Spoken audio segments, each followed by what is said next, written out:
자, 먼저 언어 능력 먼저 살펴보도록 하겠습니다. 어휘력, 동의어, 반의어, 상하의어, 다의어, 인과관계 이런 것들은 뭐 특별히 어려울 건 없습니다.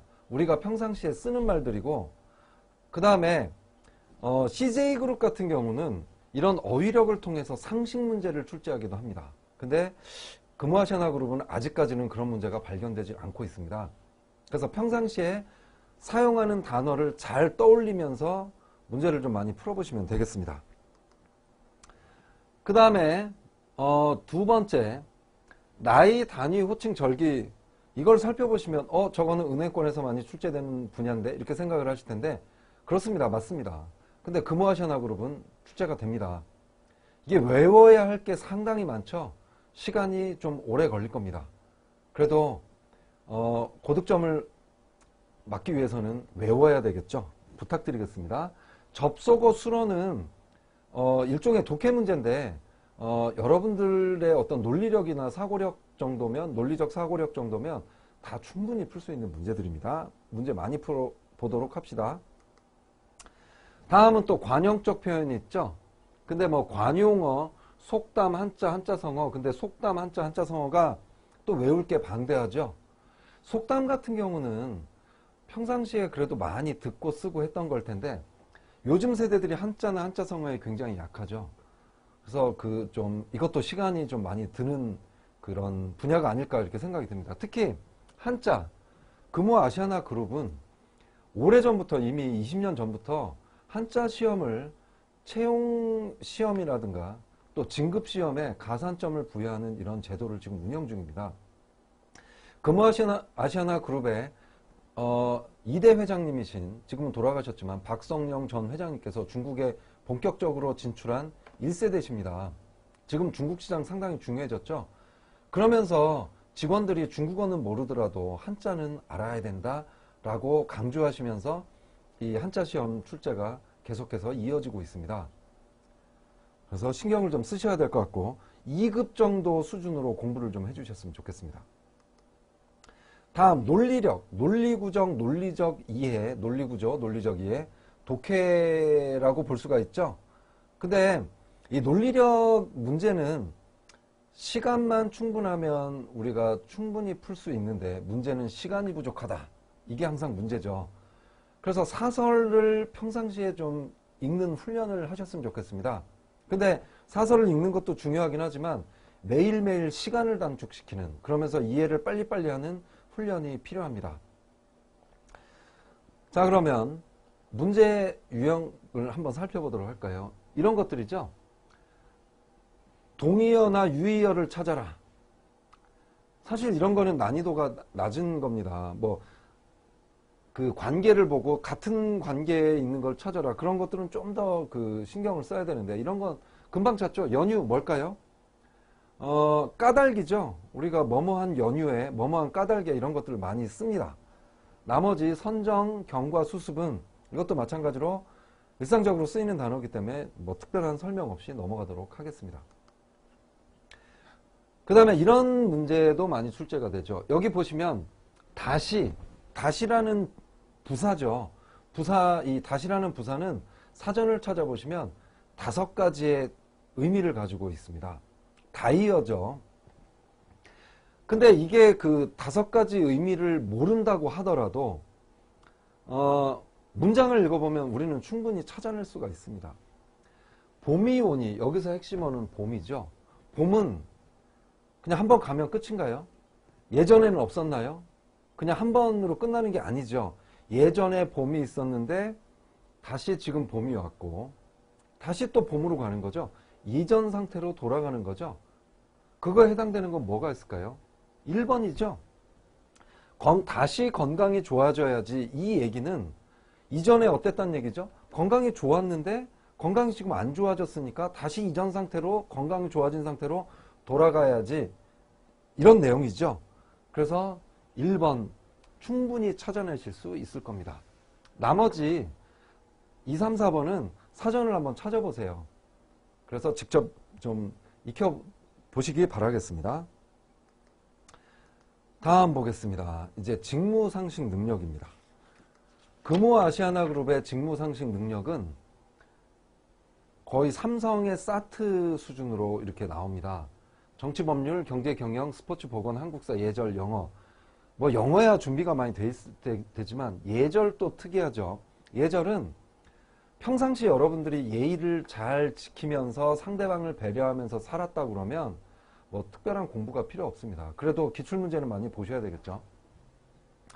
그 다음에 정치법률, 경제경영, 스포츠 뭐 이런 부분들에 대해서는 기존에 그 출제됐던 문제들도 중요하지만 또 서점에 가보면 이렇게 문제를 많이 요약하고 또 그 정리를 잘 해놓은 것들이 있지만 중요한 건 신문을 좀 많이 보셔야 된다. 특히 이 한국사 때문에 최근 1년치 신문을 좀 정리를 좀 해 놓으시는 것이 좋을 것이다.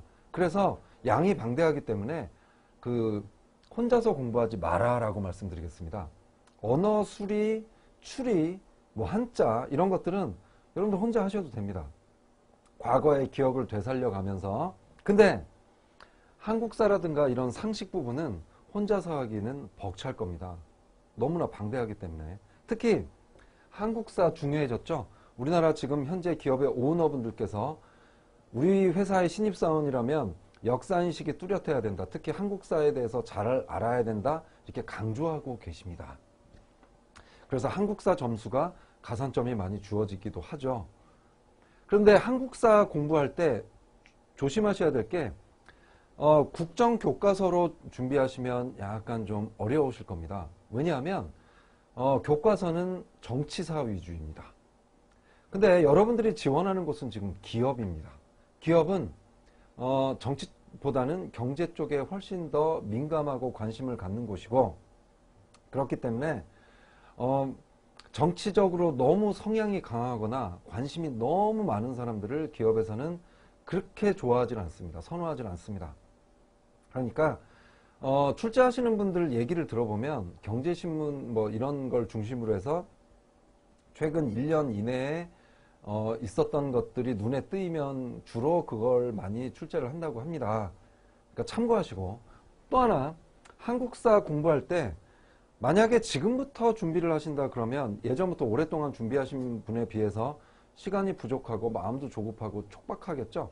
시간을 잘 활용하셔야 됩니다. 좀 더 집중하셔야 될 몇 가지 말씀드리겠습니다. 첫 번째, 조선시대부터 현대까지가 가장 비중이 높습니다.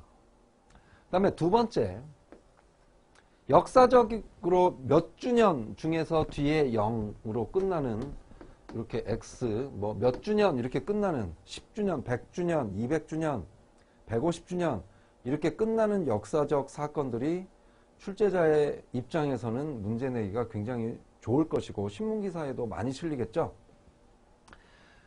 대표적인 거 70 뭘까요? 1945년에 일제 그 식민지에서 우리가 벗어났죠. 70년 됐습니다. 많이 나오겠죠. 일제시대 얘기, 그 한일합방 될 때까지의 과정, 그 이전에 그 의병운동이라든가 또 그 이후에 독립운동까지, 광복군, 그 다음에 무슨 뭐 관련된 신문 이런 것들 상당히 많이 나올 것입니다. 올해 특히 많이 나올 거예요. 별표 한 3,000개 하고 싶습니다. 3,000개. 그 다음에 세 번째, 1905년도에 상당히 많은 일들이 벌어졌다. 지금까지도 영향을 주는 사건들이 많이 벌어졌으니까 1905년 정리하시고, 네 번째, 2014년 작년이 갑오년이었고 올해가 2015년 무슨 년이죠? 을미년이죠? 여기서 눈치채셨을 거예요.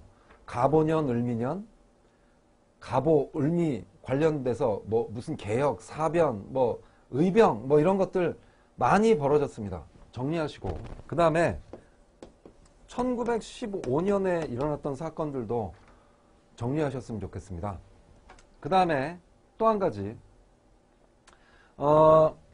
여섯 번째 보시면 그 유네스코와 관련돼서 문화유산 등재되는 경우들이 상당히 많죠. 지금 그 팔만대장경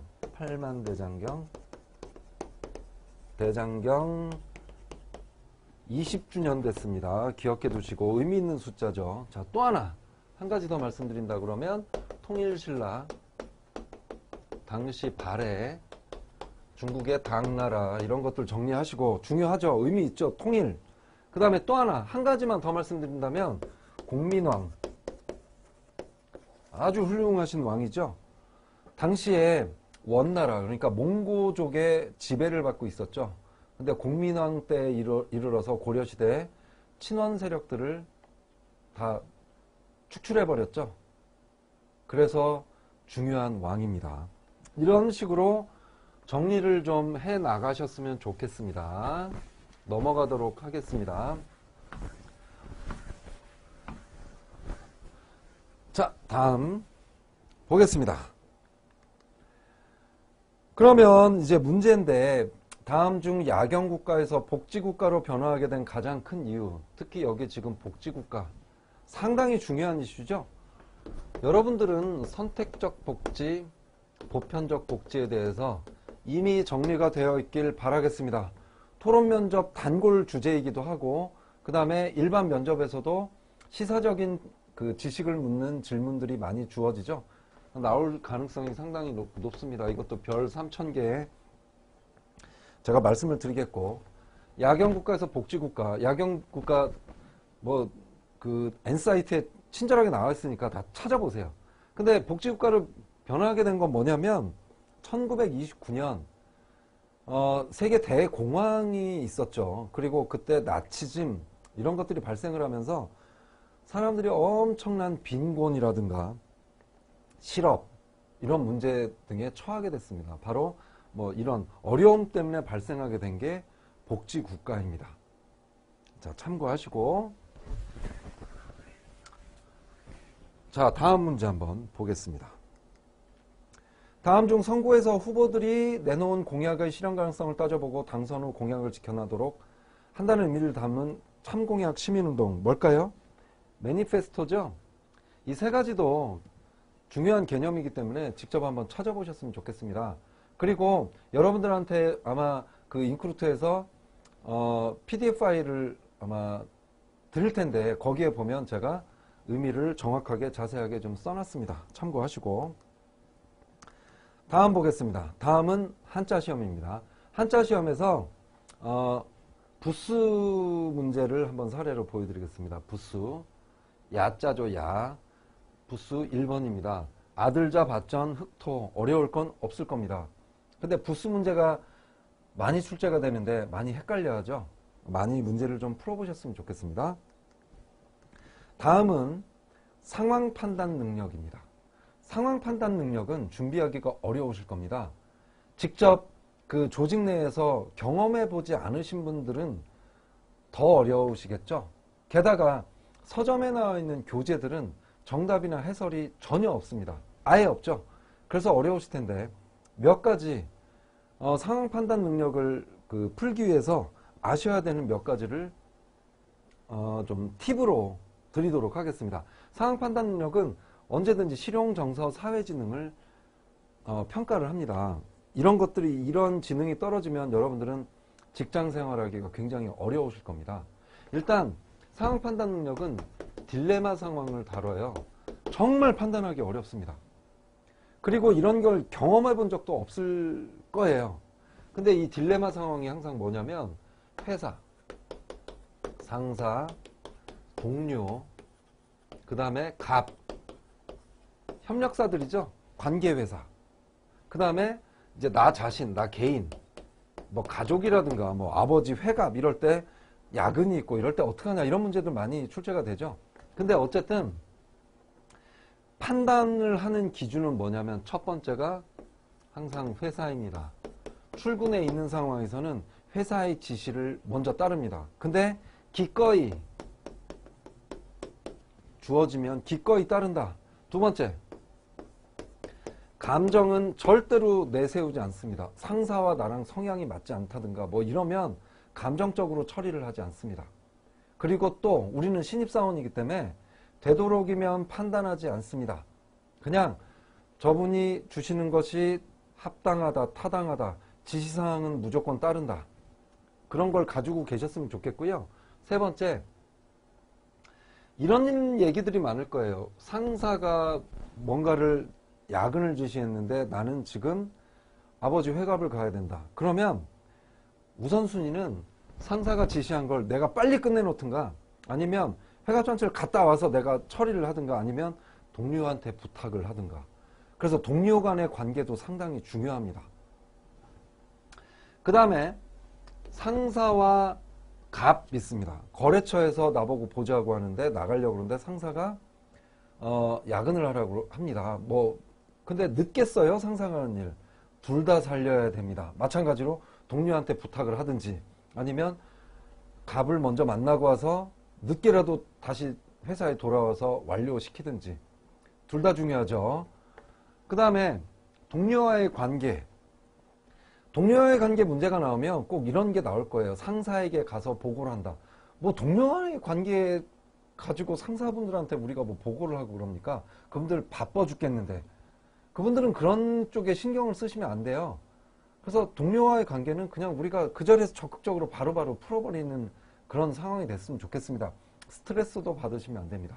모든 것들은 뭐와 연결이 되어 있냐? 회사의 수익과 연결되어 있습니다. 여러분들 항상 컨디션도 좋으셔야 되고, 갈등 상황이 최소화돼야 되고, 퇴근 후에 잘 지내셔서 좋은 컨디션으로 다음날 출근을 해야 되고, 이럴 의무를 가지고 있습니다. 이런 것들이 다 월급에 포함이 되어 있죠. 이런 것들을 머릿속에 두시고 문제를 푸셔야 합니다. 문제 사례를 한번 볼까요? 여러분이에요. 늘 자신의 일을 다 끝내고도 제때 퇴근하지 못해요. 여러분들이 능력이 굉장히 뛰어나. 사람마다 성향이 있죠. 천천히 신중하게 일을 하는 사람이 있는가 하면 속도를 빨리 하고 다른 걸 처리하는 사람이 있습니다. 근데 A사원은 그런 사람인가 보죠. 근데 일을 다 끝내면 퇴근을 해야 되는데 자꾸 동료와 선배들이 야, 너 다 일 끝냈어? 내 것 좀 해줘! 이럽니다. 한두 번이면 도와드리겠지만 이게 계속해서 반복된다. 여러분들 스트레스 할 거예요. 자, 그러면 당신이 A사원이라면 이 상황에서 어떻게 할 거예요? 반복된다. 자, 자신의 불만을 표정 강도로 여과 없이, 제가 감정적으로 처리하지 말라고 그랬죠? 동료나 상사와 잘 지내셔야 돼요. 여러분들이 나중에 이런 상황 될 수도 있어요. 여러분들이 부탁을 할 수도 있어요. 근데 여기서 여과 없이 드러내면 다른 사람들이 어쩌겠어요? 그래서 이거 안 되겠죠? 자신의 감정을 공손히 이야기한다. 감정은 항상 조심스럽게 공손하게 표한다.